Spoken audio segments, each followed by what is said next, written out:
Communication is a big topic, but one of the NLP presuppositions is that the meaning of communication is the response you get.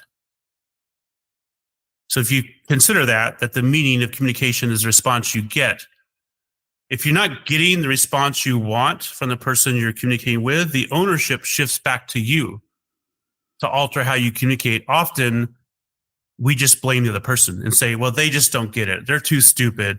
I wonder why I didn't get the budget. We never think, maybe I should have explained this in a different way so I did get the budget, or so they did understand. And that's a problem I had in my company. My staff would say, the clients just don't understand what we're talking about. I'm like, they're not in cybersecurity. They're a doctor's office, for instance. We need to articulate it in a way that they do understand it. Otherwise, why am I even in business, right? My staff, my clients need to understand it so they can improve their security. You see yourself as the smartest person in the room. The real truth is that most effective leaders don't actually see themselves as the smartest in the room because they are too busy seeing and appreciating the value of the rest of the people in the room.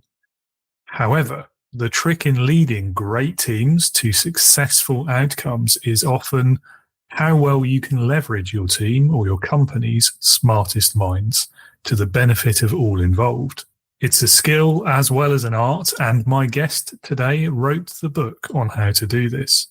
His name is Christian Espinosa. He's an entrepreneur, thought leader and author, and an experienced business leader who is passionate about inspiring others to harness their own wisdom and find the courage to tread new paths. He has built successful businesses in cybersecurity and elsewhere and has some pretty extreme hobbies too, from Ironman triathlons to climbing 2 of the famous 7 summits and skydiving and all sorts. His book, The Smartest Person in the Room, shows you how to get the best from your team's brightest minds to your benefit and theirs.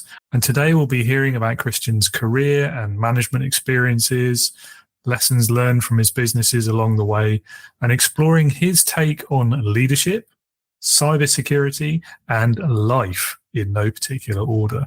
So stick around for an entertaining, enlightening, and educational chat.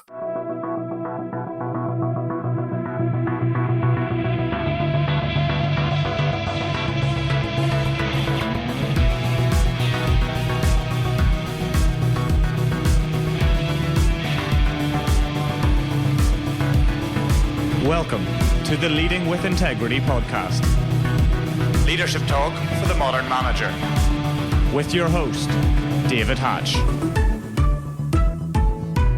Christian, welcome to Leading with Integrity. Great to have you here today. Thank you for getting up so early to join us as well. Yeah, not a problem. Happy to be here. Well, happy to have you. And we're going to dive straight in, really, and hand the mic over to you to introduce yourself. Tell the listeners a bit about your career history, your career so far, your background, if you like, as well, what you do today and why you do it.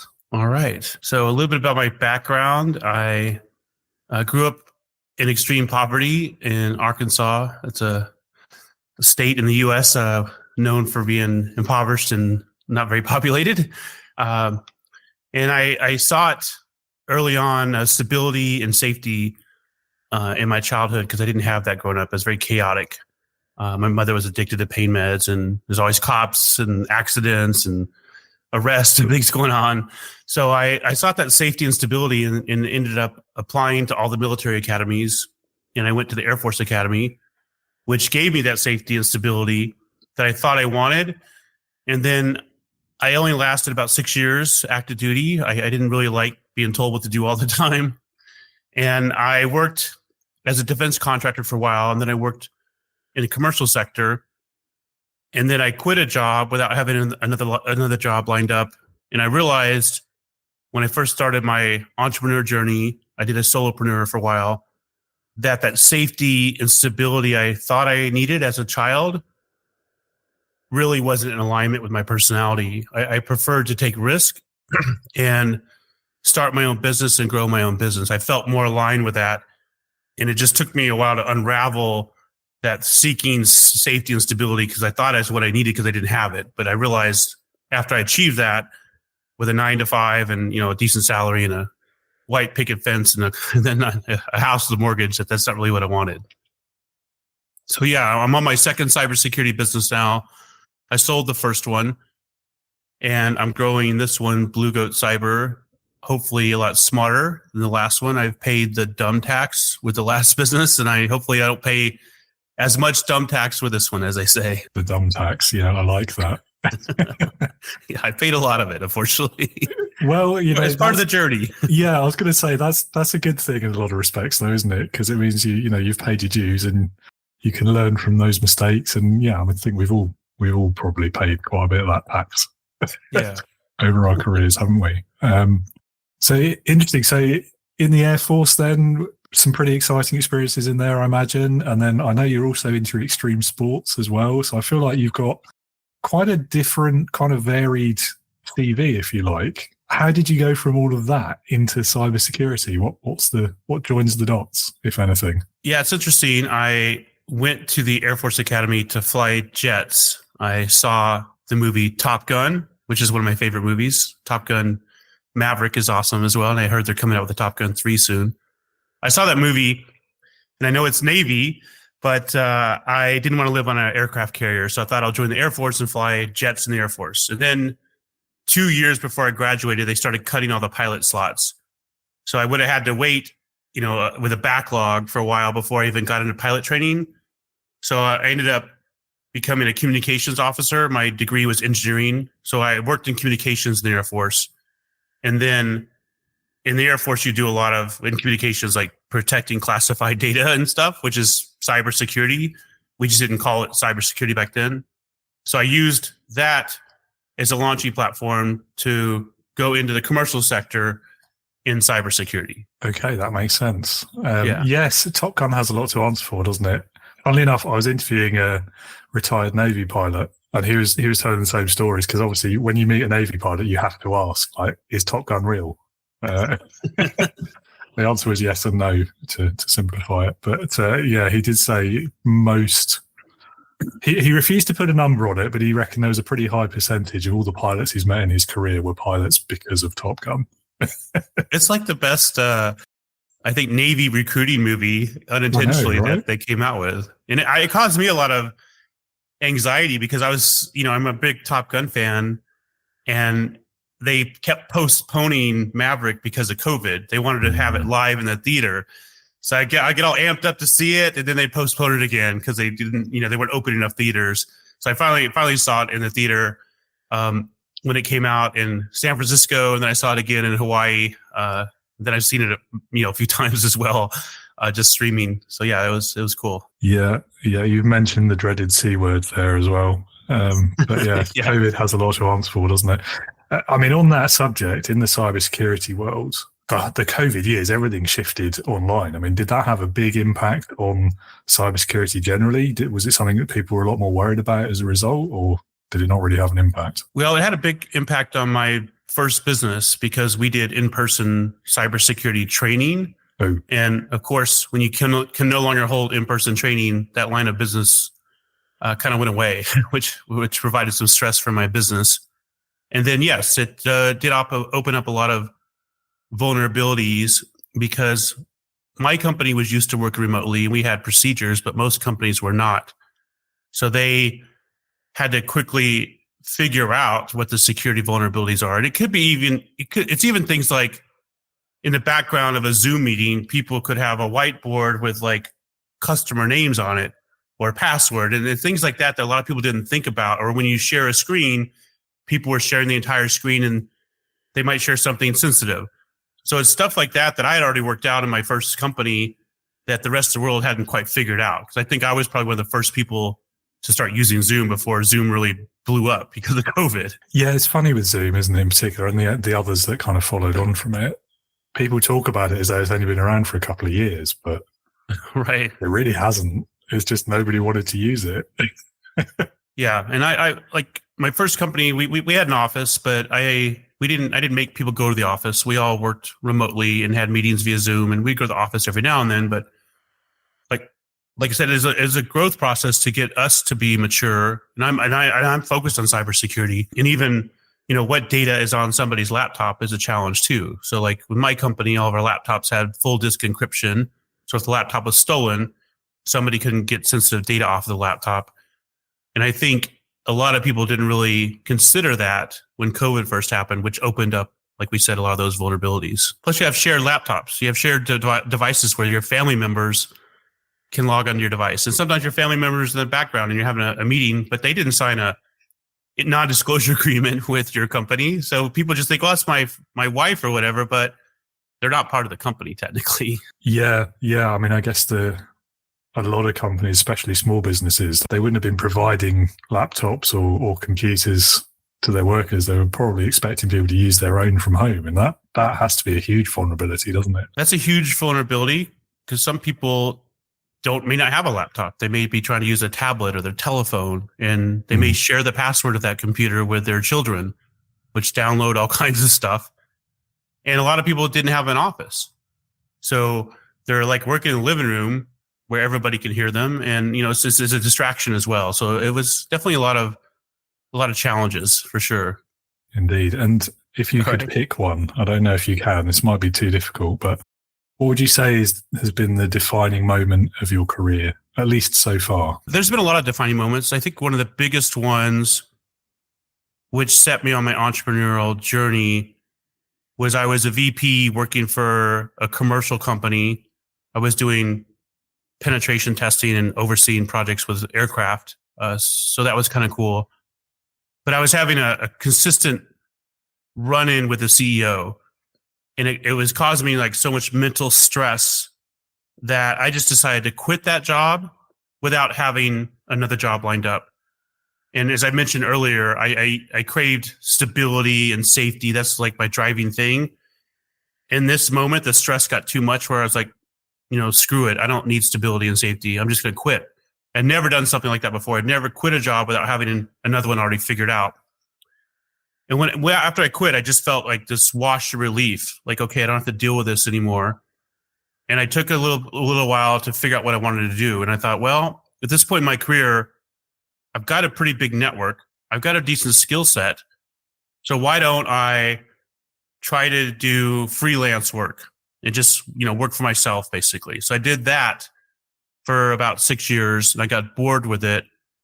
I was making a lot of money, traveling the world, and I just thought that I'm not growing is what I kind of felt like with the freelance work. I'd stopped growing. So I thought the next thing to do would be to start a business and hire people and figure that out, which will force me to grow, force me to become a better leader.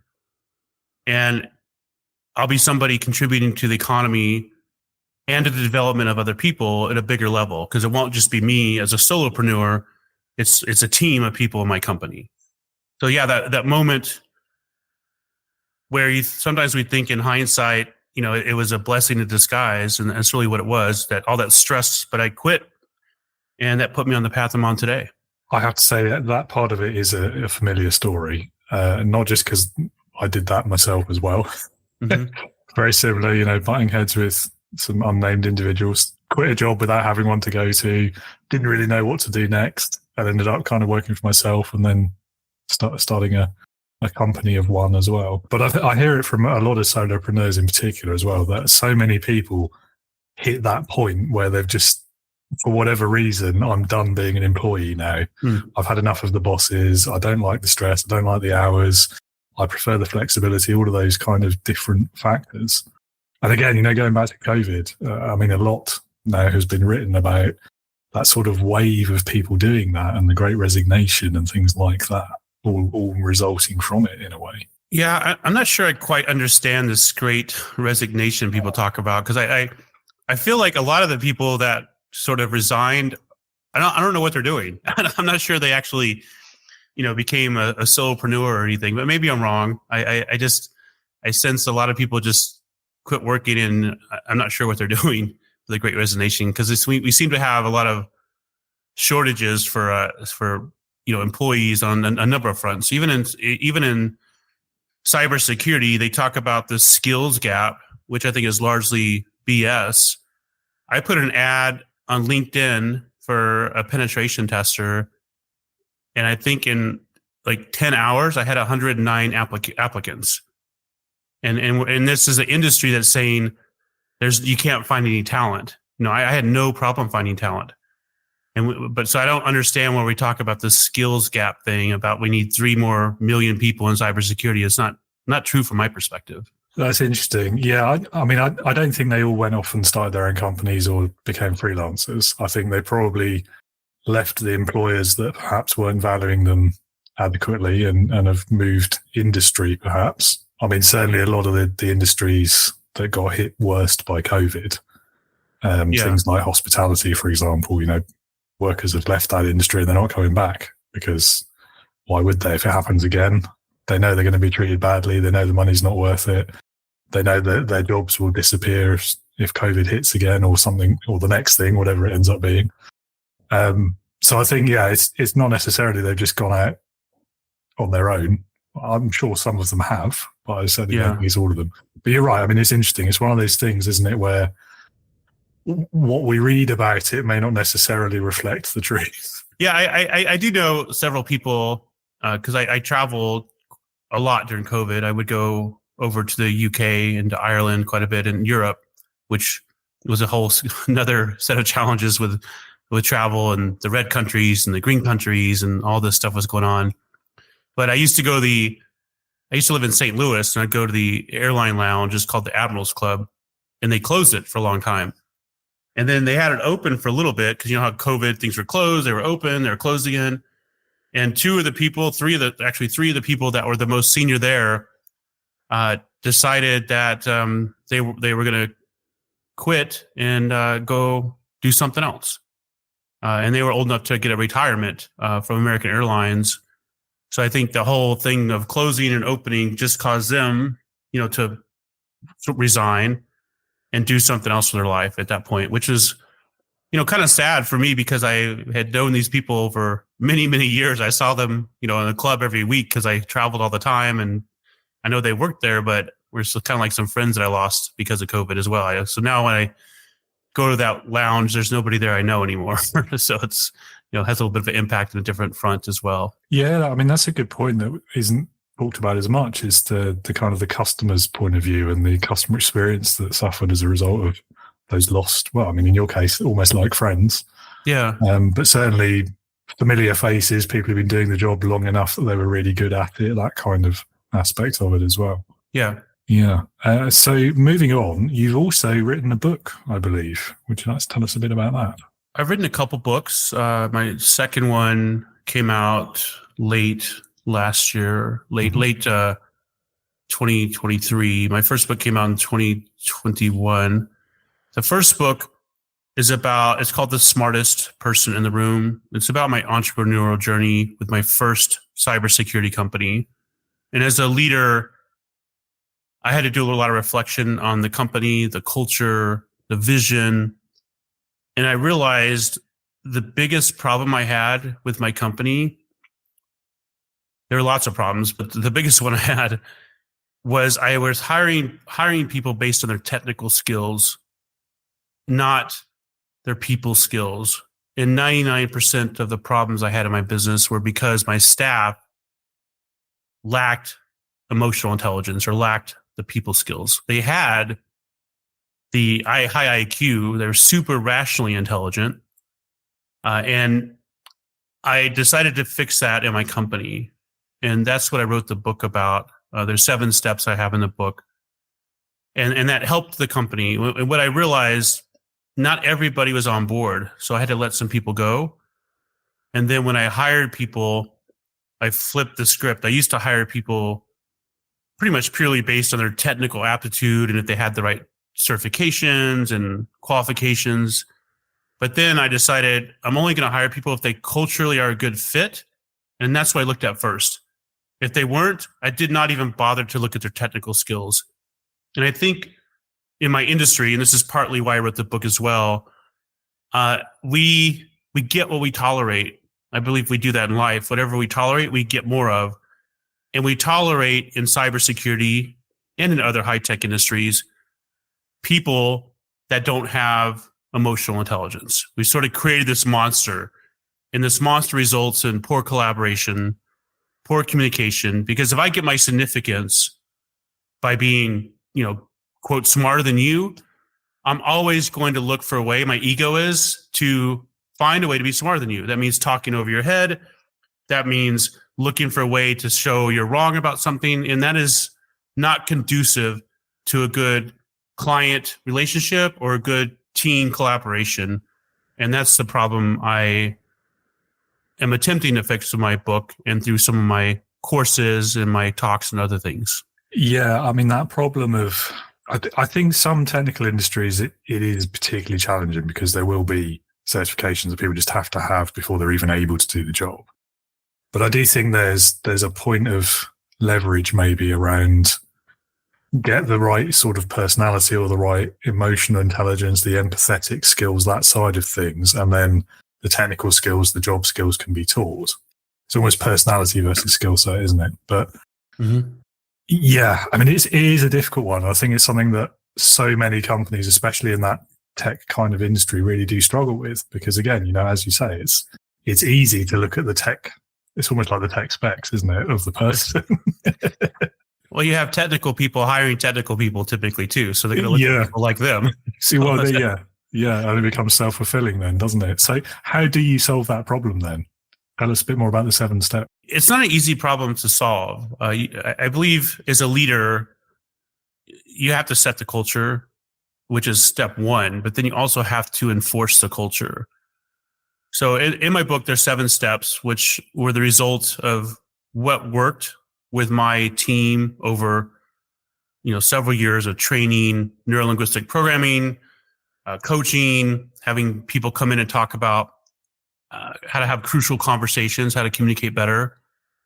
People come in and talk a little bit about human behavior because we all want to be significant in some capacity. So a lot of it's awareness. That's my first step, is awareness. And I tie the steps in my book to neurolinguistic programming because I'm dealing with highly technical people. And from an awareness perspective, that's step 1. We like to think we're very unpredictable. Humans are like super predictable. We just don't think that. And when I say super predictable, if there's a trigger, we run a program. And pretty soon we've executed this program. And all of a sudden we realize we're in an argument with somebody. And if we continually do that, from an awareness perspective, we need to have the awareness to say, you know what, this program that I seem to be running over and over and over is not serving me. So maybe next time somebody asks me a question, instead of getting defensive, which is my default behavior, my default program, I can run a different program. So the awareness comes in where if I find myself running that program and getting defensive, as example, I'll do a control C, which means I stop that program. And then I run a different program. So maybe get curious and ask a follow-up question so you can understand the other person's point of view rather than get defensive. And then pretty soon, that new program will become the default behavior. It'll become the strongest neural pathway in your brain, and the old one will go away. And that's the awareness point of view. And I think a lot of us don't understand that we just sort of react and run a program by default. And we keep wondering why things consistently happen to us in a bad way. And that's because we run in a program that's not serving us. And then the second step, I'll just go over a couple, is really about a growth mindset. And this ties to the first step. A lot of people believe they're just the way they are. That means you have a fixed mindset. That means you believe your brain is hardwired. The scenario I just gave about creating a new neural pathway or new program means you think your brain is not hardwired, that you can change your behavior. You're not just the way you are. And that's an example of a growth mindset. And I think a lot of people don't think of it that way. We just think, well, I'm just the way I am. If you're just the way you are, you're always going to get what you've gotten so far. And if that's not where you want to be in life, you might want to adopt a growth mindset. So those are a couple of steps, and I can go through the other ones if you'd like. It's up to you. What do you think? Yeah, definitely. Yeah, I mean, it's interesting. There's a couple of things you sparked there. I mean, like the definition of insanity, right, is keep doing the same thing and expect a different result. And yet so many of us fall into that without realizing. So it's a really, interesting, enlightening point there. Yeah, that goes back to that awareness. And I'm guilty of this too. Sometimes I'll fall in a trap of doing something. I'm like, why isn't my life changing? And I realize I haven't changed. So my life is not going to change unless I change. I believe you're limited by your success, by who you are. And I also believe as a leader of a company, if I don't evolve, my company is not going to evolve. My company is going to be contained to how much I evolve, especially if I'm setting the vision for the company and I'm setting the culture. So I think these things are all tied together. Step 3 is acknowledgement. As a leader, I think it's important to acknowledge people. We often focus on bad behavior and not the good behavior, and we end up getting more of the bad behavior because what you focus on is what you get more of. An example of this I like to talk about, there was a study where they had 2 signs, like by a wet floor. One sign says, caution, wet floor, don't slip. The second sign says, caution, wet floor, walk carefully.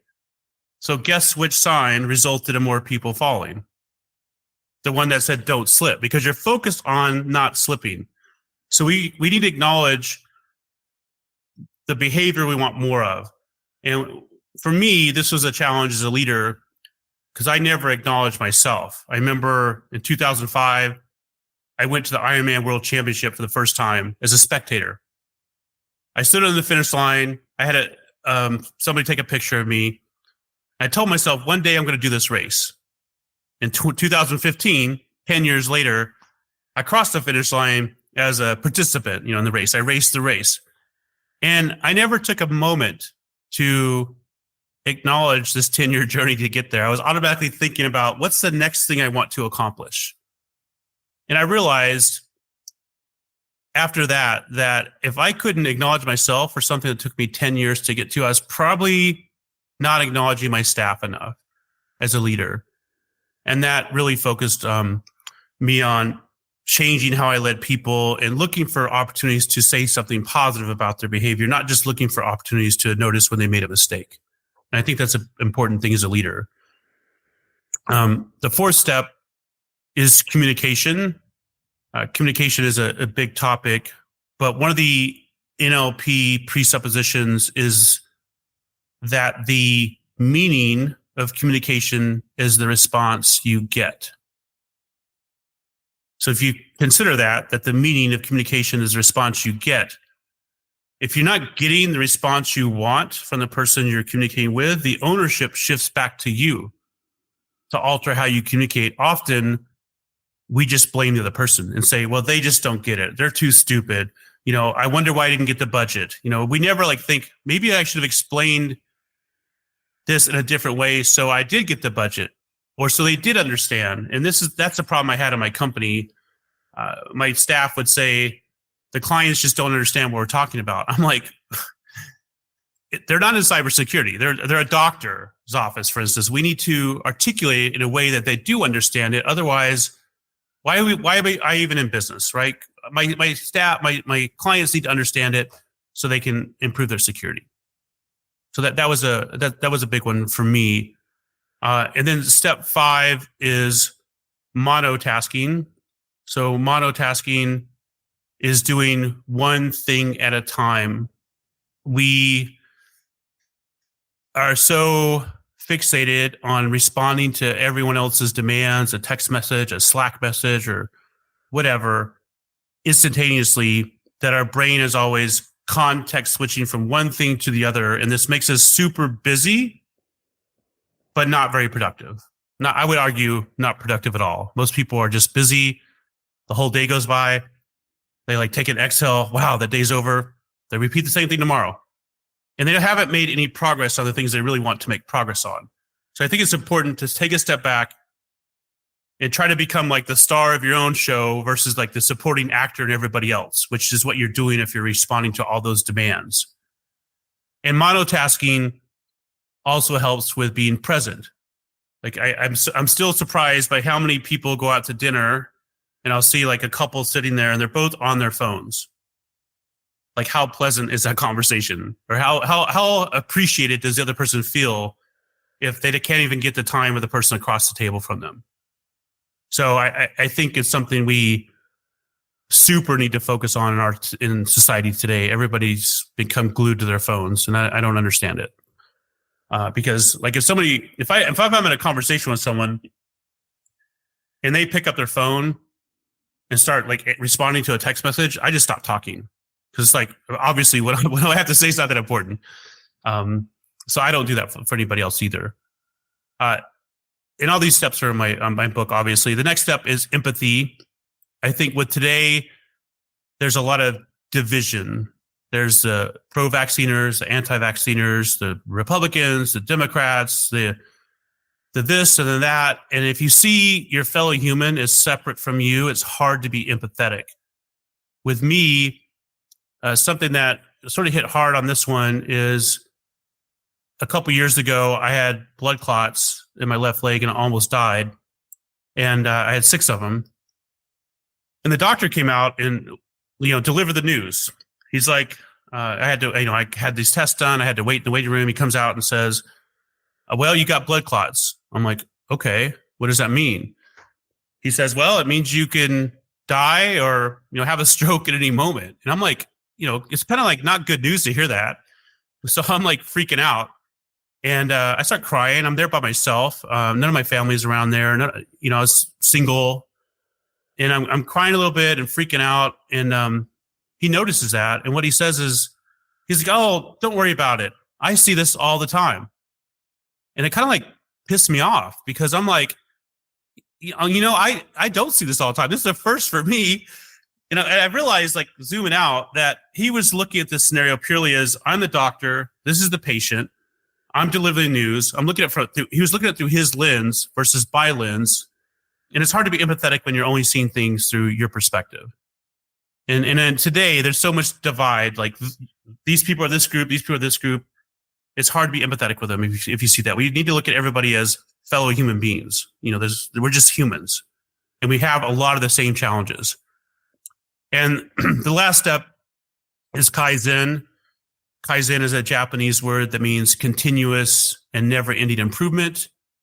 And I think if you adopt the mindset of Kaizen, it helps with all the other steps. It allows you to realize I'm not going to become a master of emotional intelligence or communication or any of these steps, overnight, or monotasking. What's important is I make small changes. And if I take a step in the wrong direction, now I know that's not the right direction. So adopting that philosophy gives you the courage to start, because a lot of people fear that they're not going to know how to figure something out very quickly. And the reality is, if we've got these ingrained habits, and this happens a lot with golf. I remember reading about Tiger Woods learning how to hit the golf ball differently or changes how he held the club. He actually got worse before he got better because he, had to unlearn a way that wasn't getting him to the next level. And that's part of Kaizen as well. We might get worse at something before we get better, but we have to continue on the path. And as long as we're enjoying the journey and the incremental improvements, that's what matters. And I had to think about that a lot in business because there's, it's rarely like all of a sudden everything clicks and, all the revenue starts coming in. It's a journey. So those are the 7 steps. Wow. Okay. Lots in there for me to comment on. I'll try and remember everything that occurred to me. I'll probably forget some of it, but we'll give it a go. Communication I like particularly because it's so important for leadership anyway. But I think the way you talk about it there and shifting that context and the perspective when you're communicating, I think is an especially powerful lesson for leaders, because so many of us, when we are delivering communication as opposed to listening, which should be the majority in my view, it's very easy, isn't it? And technical people, the academics very much fall into this. you speak in your language because you're the one who understands the thing. And so that's what you're going to describe. And, the acronyms creep in, the technical terminology, all this stuff. And the doctor story was another example of that, I think. Mm-hmm. And you communicate it in a way that you understand it. And that's a very human thing to do. We all do it, I'm sure, all day, every day. Mm-hmm. But how powerful is it if you can think about communicating in the way that the person receiving it will understand, or even simply in the method, the way that the means of communication that will best speak to them? Because not everyone is going to take something in when it's delivered verbally. They might listen and understand it at the time and then forget it as soon as they walk out of the room. Some people like to have an email that they can refer back to, or a document, or a video, or something. It's recognizing that communication isn't always the same every time for every audience. And I think that's something that leaders really need to bear in mind. And then it links so closely to the piece about empathy as well. Mm-hmm. Because again, everyone is going to experience things slightly differently based on their own situation, their own experiences, their own past, and all sorts of other things. And they might just be having a bad day. They might have had a fight with their spouse that morning or something, and it just makes them emoting differently in that situation than they might have yesterday, or that they will do tomorrow. And as leaders, again, that is a really difficult thing to navigate. But you've got to be able to do the communication piece effectively, to understand what they're going through and why and what and how and when and all of that, before you can then also do the empathy piece effectively. And I really like all 7, and I can see that sort of thread that weaves them all together. Mm-hmm. And then Kaizen, continuous improvement, huge fan of that. I really like, and I've mentioned it loads of times, the listeners are probably fed up of me talking about it, but the idea of a lifelong learner. Mm-hmm. And any leader, well, anyone really, but in this context, any leader who said, right, I'm done with learning now. I know everything I need to do to be a leader. I'm cool until I retire. The second somebody says that or thinks that, in my opinion, they've stopped being a leader. Because if you're not, if you're not always learning, if you're not always open to, actually, maybe I don't know everything, then what example are you setting to start with? And then secondly, something will change tomorrow, and then everything might not apply anymore. But you've closed the book. You're not going to learn anymore. So tomorrow you become useless. Yes. ChatGPT or AI replaces you. Well, because it's learning all the time. Funnily enough, I have done a few experiments with ChatGPT to see if I can get it to lead a team, and it's quite good at saying no when it knows it shouldn't do it. So, well done, OpenAI, is all I can say to that. Yeah. Anyway, right, rant over, off my soapbox. So let's go back then to the cybersecurity work that you do. What would you say is the biggest challenge that's facing cybersecurity today? I don't think there's any new challenges. I think the challenges have evolved a little bit. So my company, Blue Goat Cyber, our niche, what we focus on is medical device cybersecurity. So there's an average of 14 medical devices connected to a hospital bed, and a lot of those devices are vulnerable. There's also, with surgery now, we have things like surgical robots where a doctor can remotely perform surgery, and we're migrating to autonomous surgical robots that do the surgery by themselves. So imagine if these things are compromised, you could easily kill somebody. You could damage their spine because some of these robots operate on your spine. And that's just like the tip of the iceberg. So I think, what keeps me up at night is the physical aspect of some of these devices with a cyber component. If somebody steals your credit card information, big deal. If somebody steals your health information, big deal. It's all already been stolen anyway. But if somebody hacks into a medical device that your grandmother is depending on for her life, like let's say a drug infusion pump, and they increase the flow rate of some drug, it could kill her. So my passion is helping secure those medical devices. And a little bit beyond that is, because those are physical things that could have a direct impact. Beyond that, we have devices Like here, I live in Phoenix, Arizona. We have autonomous driving cars, and I take them all the time. But I also think, what if somebody hacks in this car, causes it to speed up to 120 miles an hour and, run into a light pole, and I'm in the car. So I think our world is becoming more dependent with the physical devices that rely on technology. And I think that's really where we need to focus from a cybersecurity perspective. Of course, the other things matter too. Like if I'm a small business, I need to protect my intellectual property. I'm not dismissing that, but I'm saying we're just evolving to having some bigger challenges where the impact is much greater to human life. It does sometimes feel, I have to say, like we're approaching the point where sci-fi is not so much fi anymore, aren't we? Thinking about the autonomous car, like, have you seen the Amazon series Upload? It's the one where they when you die, you get uploaded into a virtual environment and live forever, in inverted commas. I don't know if I've seen the Amazon series. I saw it's some on movie Amazon about that. Maybe it is the Amazon series. Yeah, possibly. It's and then you go live in this virtual world, but based on how much you pay, your virtual is better. Is that okay? Yeah, absolutely. Yeah, it was done by, I think it's the same producer or writer as the US Office. If you ever watched that, everyone's watched. Oh yeah. I was just watching The Office last night. There you go. Yeah, so it is a comedy. It's not a serious program, but it starts off, no spoilers. It's in episode 1. Exactly that happens. Someone hacks a car and kills someone, and then there's obviously the dystopian aspect of it. The more money you've got, the better your virtual environment after you die. But how hackable are these things is the other question. And like, why would you connect a medical device to a network in the first place if you didn't have to? There's big questions. People aren't aware of Skynet as well. Well, the Matrix is almost here. I feel like or Skynet. The hospital networks are notoriously unsecure. So it's extremely important if you have like a surgical robot or a in vitro diagnostics device to make sure they're on a separate, isolated network that is secure. But a lot of people don't do that. And this is where these risks come in. As far as the Waymo, the autonomous driving car, Waymo's the brand here. It's ironic because I tell people I take the autonomous driving car and they're like, I would never do that. That's so dangerous, blah, blah, blah, blah. But that car, there's a cybersecurity component, but that car has like hundreds of cameras on it.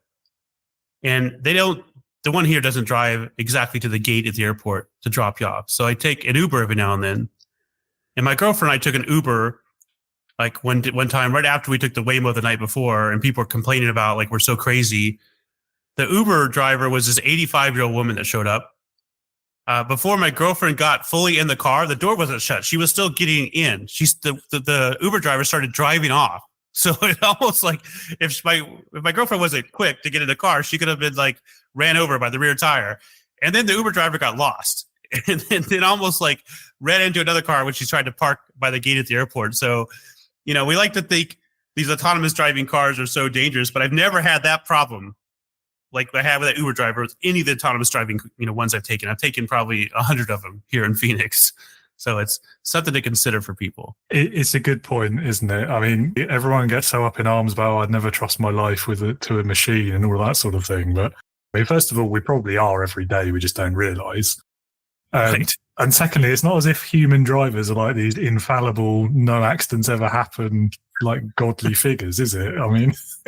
Just look at the accident rates. Yeah, the human driver has 2 eyes. The autonomous driving car is like 100. But then again, human error can creep in other ways, like the programming. And I thought there's a video going around. I don't know if it's real or if it's been faked, but it's on one of the freeways, I think, in somewhere in the States, and it's 3 Teslas. And one of them swerves to avoid an accident, which makes the one behind it swerve to avoid an accident, and then hit a third one, and then all 3 of them end up in an accident anyway, together, and no other vehicles are involved. So obviously that's doing the rounds on the kind of the technophobe boards quite a lot at the moment. But it's another interesting point about it's only ever going to be as good as the programming. And if the human programmer doesn't predict every potential eventuality, then there's always going to be a point where it falls over. Yeah, it's not just predicting every eventuality, because I've studied this quite a bit. And you're right, it boils down to the whoever programmed the car. But you have to think of scenarios that are a little bit moral dilemmas. Like if I am programming a Tesla and there's a woman with a baby walking and there's an older person over here, and I can't avoid hitting either one of them. How does the car make that decision in an accident, for instance?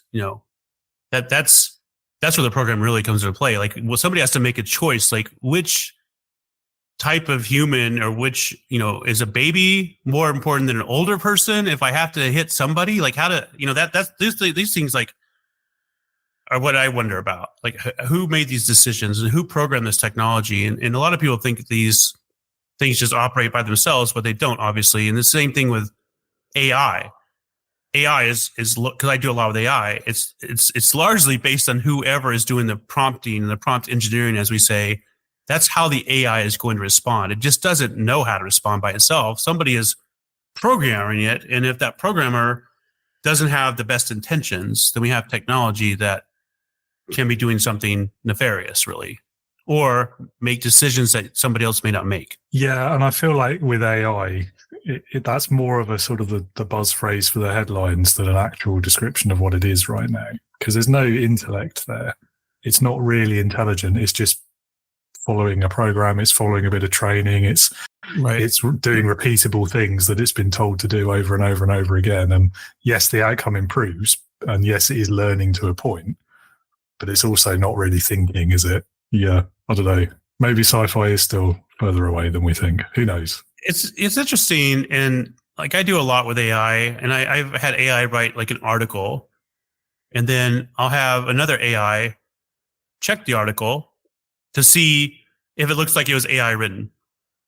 And 9 times out of 10, if I don't prompt engineer the AI to write the article the right way, it'll say, yeah, it was AI written. So then you have to tell the AI to write the article as a human with perplexity and burstiness. That's how humans, we talk perplexing every now and then, and we bursty every now and then.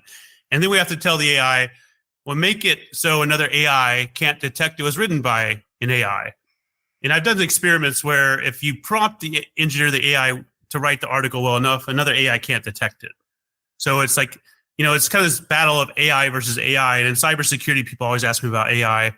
And that's essentially what it's becoming in cybersecurity too, because we're like, oh, the good guys, we have these AI-enabled firewalls. We have these AI-enabled anti-spam devices, all this stuff we claim. But you know what? The cyber criminals have AI-enabled stuff as well. So they can use that against our AI. So it's not just like we have it, and it's becoming AI versus AI to a large degree. Yeah, it's almost like a virtual arms race, isn't it? And that's a bit concerning. Yeah. That's a good way of looking at it. Yeah, it's like a virtual arms race. Yeah. Yeah. Let's hope it stays virtual for a long, long time. Yeah. We're not getting Terminator where the AI takes over, Yeah, although I kind of feel like anything that exists in TV or movies, it's by default now not going to happen, or at least not in the exact same way. But maybe that's too optimistic. I don't know. We'll probably never know. I don't know. They're talking about, flying taxis, autonomous flying taxis, and the Jets. I think it's the Jetsons. They had flying cars. So I think we're getting, we'll have those pretty soon. That was a long time ago, that show. Yeah, but they don't really look like cars and taxis, do they? They're basically just drones or helicopters even, really. Yeah. But yeah, I know what you mean. What would be your top tips, though, for any business leader or manager who's worried about these kind of issues? I guess number one, realize that even if you're a small business, you are a target.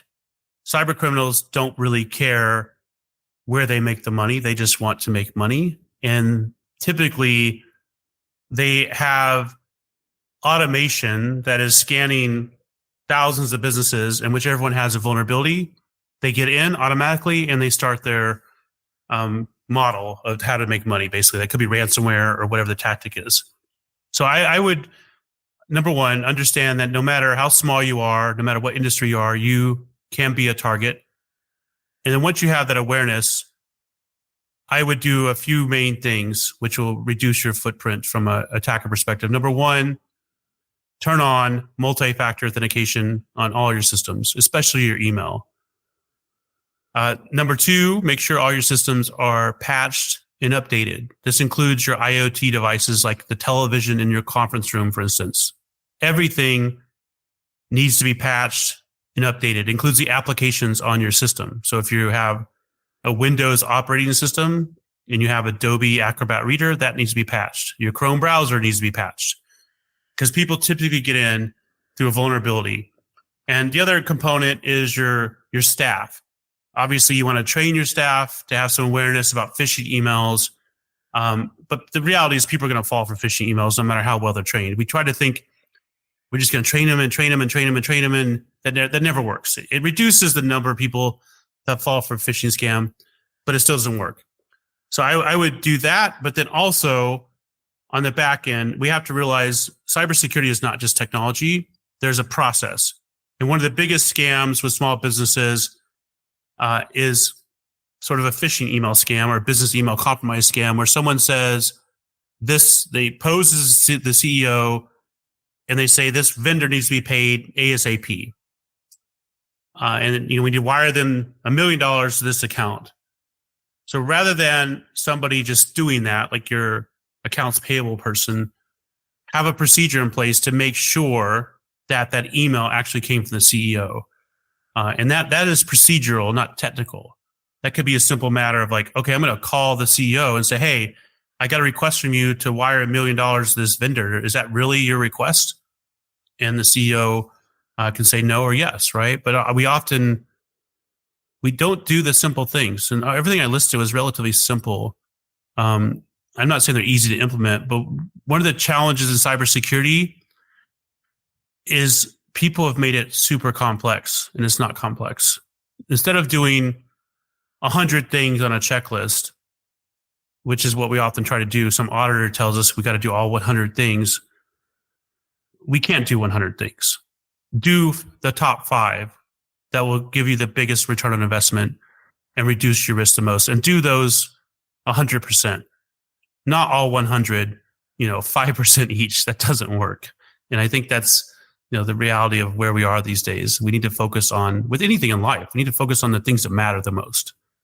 So yeah, those are my tips, and hopefully those are things that can be implemented fairly easily in an organization. Yeah, I think that the training and the awareness thing, I'd like to say most, but let's settle for a lot of companies are getting a lot better at that than they used to be. Yeah. I mean, I think back to some of the cyber training I've done during past employment things, and some of them were a bit sort of rubber stamp, everyone's done the thing great, and others were a bit more involved. Like we even had a guy he just dotted like USB sticks around the office without telling anyone what they were or who they were for, and they just had a message on them that said you shouldn't have plugged this in. Yeah, and I think 4 out of 5 of them got plugged in. And that kind of practical thing of, yeah, guys, don't do that. It helps learning as well, I think. 100%. And I think that's where, like in the US, we had Ronald Reagan once said, trust but verify. So with the training, we trust our people are understanding the training, but we don't really know unless you verify it, which is like the scenario you just went over with the dropping of the thumb drives. And that's where, companies like mine do penetration testing, where we do those tests to verify all these defenses you think you have in place, like you've patched your systems, you've trained your users. You don't want the cyber criminal to be the person that first tests your defenses. You want an ally to do that. And that's where someone, like a company can come in and do a penetration test or some social engineering to validate that your training worked. I think that's extremely important. Yeah, I mean, it was certainly an eye-opener for us. But it's those things, isn't it, where you get caught out like that stick in your memory, and you'll never do that again. So yeah, I think that's the benefit to that sort of approach, definitely. Conscious of time, so we better talk a bit more about leadership. Okay. I could keep talking about cyber stuff for ages because it's really interesting, but so is leadership. So let's talk about that. Yeah. What would you say is the biggest leadership lesson you've learned in your career thus far? There's a lot of them. I think the biggest one I've learned is to listen to my gut instinct. I like to say the body because, you can get a chill in the back of your neck or your hair could stand up on your arm, but to listen to that. So I try to make decisions with my heart, what my body's telling me, and then my mind. And when I've only used one of those, it's always been the wrong decision. So as a leader, I think we need to like pay attention to all three of those, because it's too easy to be super compassionate and not want to fire somebody if we're just listening with our heart. But our gut is telling us to do it. And then we intellectually rationalize, well, if I train them some more, maybe they'll get better, right? So it's a matter of paying attention. And for me, I've had like this aching pain in my gut for like a month in the past, where I knew I should have got rid of somebody. But then I intellectually rationalized it. And then my heart said, oh, you know, it's the wrong time. You know, they're not doing too well financially, blah, blah, blah, blah. But it ultimately costed me more pain in my organization, because as a leader in the organization, the other people on your team that work for you are looking for you to make the right decision with somebody. And they all are thinking, this person is not a good fit. Why isn't, Christian doing something about it? So I think, just paying attention to how all of our senses, not just our intellect, I think it's important when making decisions as a leader. I really like that. I think, the other side of it, you see quite a lot of things about, we make data-driven decisions here. We ignore, matters of the heart. We don't listen to our gut. It's all about the data. And I think that's going too far the other way. I think, you're right. You've got to have that balance. You've got to consider all of the different factors, the head, heart, and the gut, as you call them, which I quite like as well, I have to say. Yeah, I think if you're purely making decisions based on data, I don't think that makes you a leader. I would say that makes you a manager. I mean, managers manage based on a system. Leaders have to make some decisions where there may not be a system, there may not be the data. You just have to have the ability to listen and tune in and make the best decision you can, which is why I'm suggesting your heart, your body, and your mind. Those three have to be intertwined. I think the other limitation of data is it doesn't really tell you the reasons behind it. You don't get the context.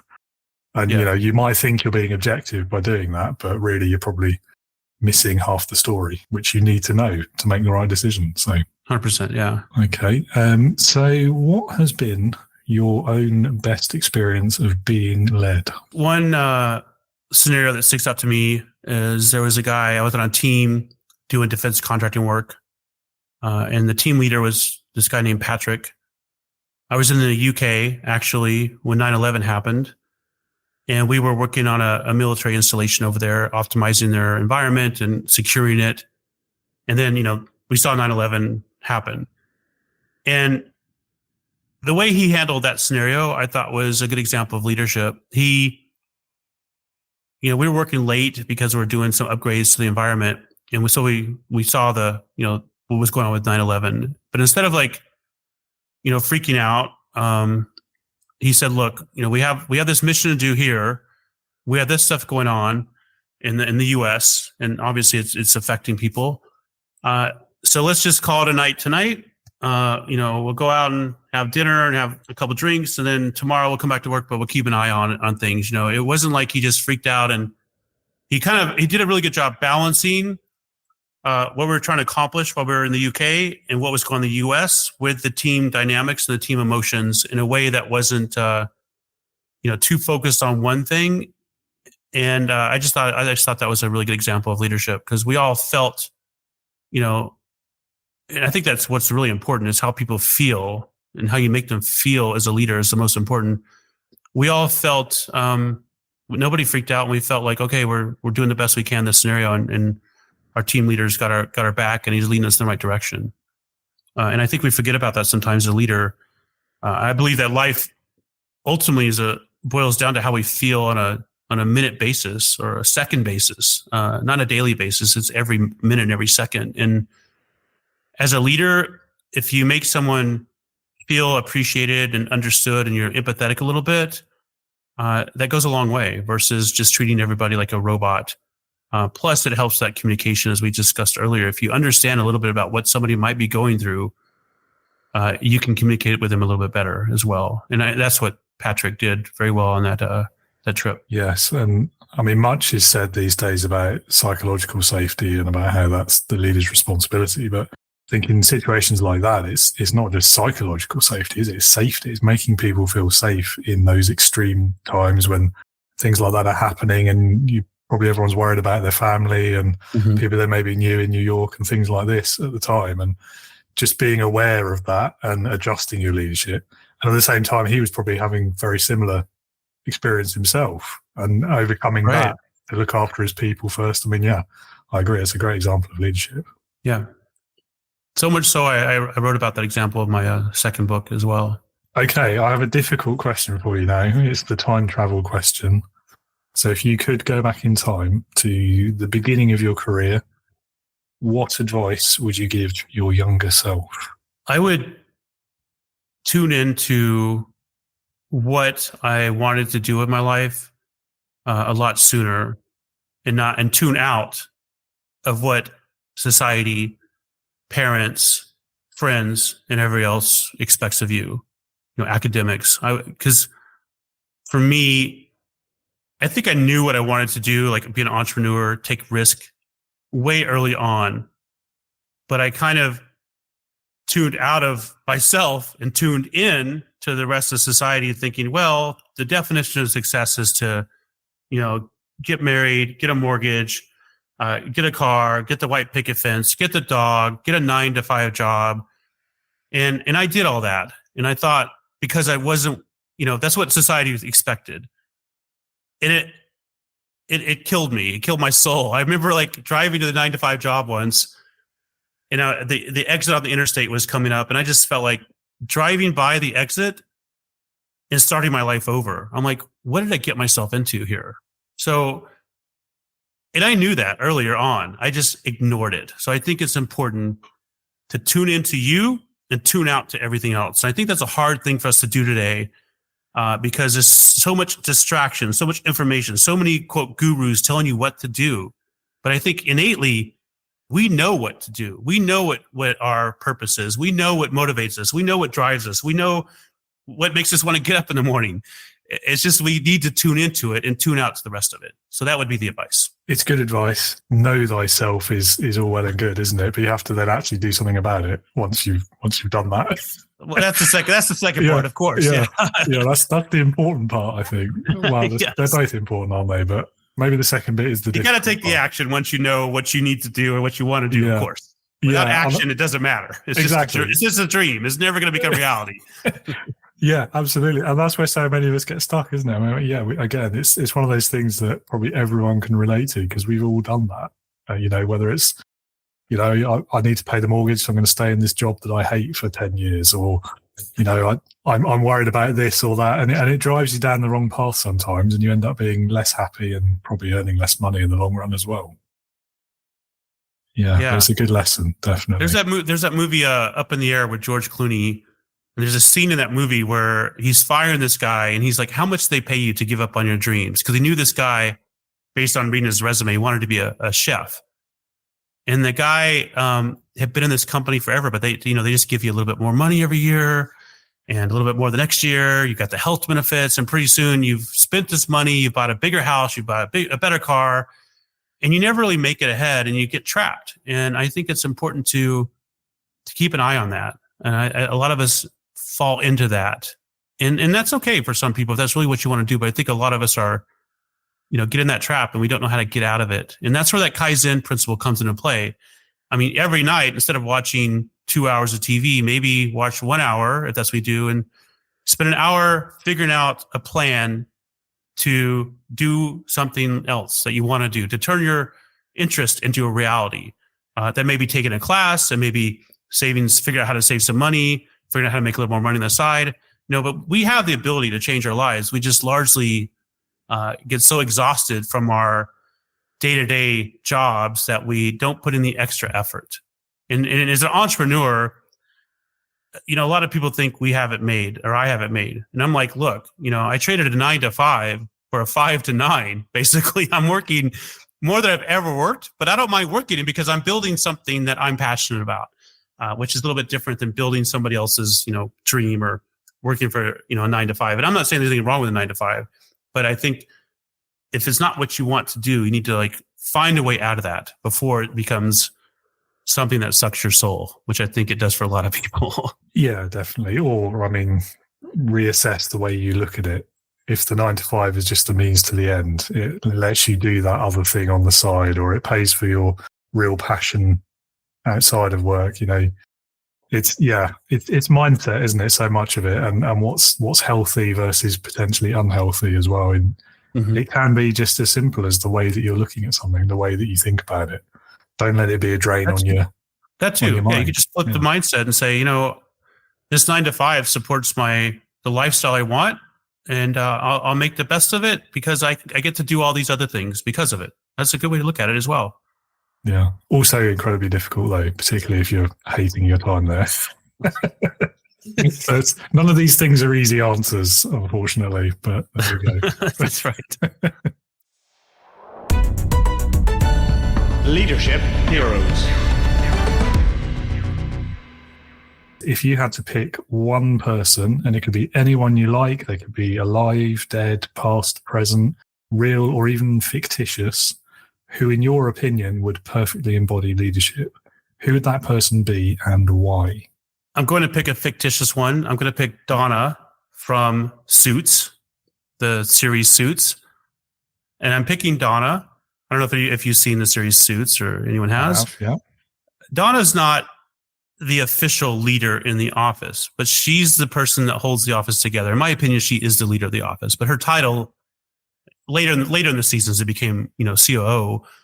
But initially, she was the one that kept everyone on track and headed in the right direction. And the main reason is some of the things we've been talking about is she paid attention to what was going on with people and worked with that to draw out their strengths and get them, realigned in the right direction.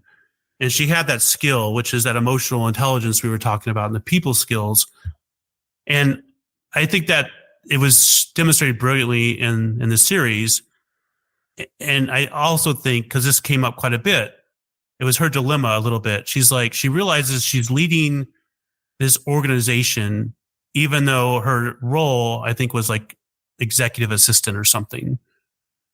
And we often think in life that we have to have a title of a leader to lead something, and that is completely false. I mean, leadership, number one, starts with leading ourselves.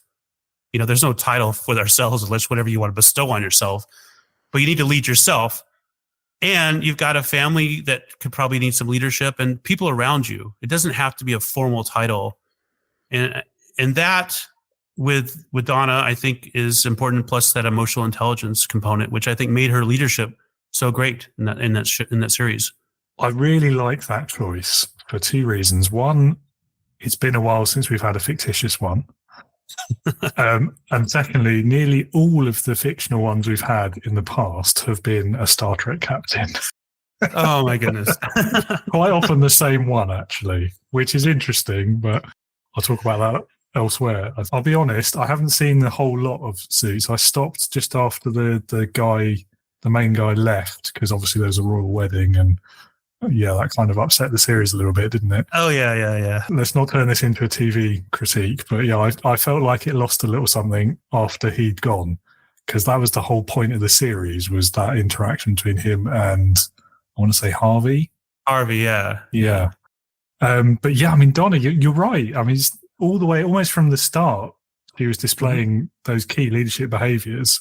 Like, she always knew what was going on with everyone, and sometimes they wrote that out as though it was sort of a gossip thing, but I think that was a little bit unfair and not at all accurate. It was knowing your people, which has to be like one of the most important things of any leader. 100%, yeah. So yeah, great choice. Great reasoning as well. I love that. Well, thank you. Thank you. She's the first person that popped in mind, so yeah. No, yeah, well, sometimes that's for a reason though, isn't it? Yeah. I try to go with what pops in my mind, because we often rationalize well, that doesn't make any sense, and to try to come up with the right answer, the quote right answer. But yeah. That probably would have been the Star Trek fictional character. I don't know. Yeah. Yeah. I mean, there's nothing wrong with that choice. It's just those are good choices too. Yeah. Yeah. It's been done. Excellent. Well, Christian, only one thing really left to ask, and that is if any of the listeners want to learn more about you, or perhaps get a copy of one or both of your books, where can they go to do so? They can go to my website, christianespinosa.com. to learn more about me. My books are on Amazon and on Audible. The latest book just came out on Audible not too long ago. And if they are interested in cybersecurity help, they can go to bluegoatcyber.com and find me there as well. Okay, plenty of options, and I'll pop all of those links in the show notes as well so everyone can find it easily. All right. And that's it. Thank you again so much for being with us. Really enjoyed this conversation, and hope you have a great rest of your day. All right, awesome. Yeah, thank you, David. Appreciate it. Thank you, Christian, for your time and conversation today. It was great speaking with you. Listener, thank you for being with us again. And please do visit the links. They're in the show notes to learn more about Christian, his books, and his work. And if you've enjoyed this episode and would like to learn more about leadership, be part of a community of leaders, then come and join us at Integrity Leaders, the online leadership community. I'd also love to invite you to a free workshop that I'm hosting at 1 p.m. UK time. So if you're listening to this in the future, sorry you've missed it. But if it went well, I might be running it again. So check the website and find out. Anyway, the workshop is called Finding Your Leadership Values. We'll be exploring the concept of leadership itself, its personal significance to you as an individual leader. Because knowing your leadership values and how to apply them with daily behaviors is an excellent place to start when you're a new leader or taking the next step up that ladder. So the aim of this workshop is to help you define what leadership means to you, pick out your own top 3 values as a leader, and then identify some core behaviors that can guide your practical leadership in the future. You'll find, as usual, the relevant links in the show notes or the episode description down below somewhere or off to the side, depending on where you're listening or viewing. So sign up to that now, and I hope to see you there. And if you can't make the workshop, of course, the podcast will still be carrying on. So join me again for next week's episode for a discussion about resilience and the nuance of running a family business with my next guest, Chrissy Myers. That's all for today, though. I'll talk to you again next week. And until then, be a leader, not a boss.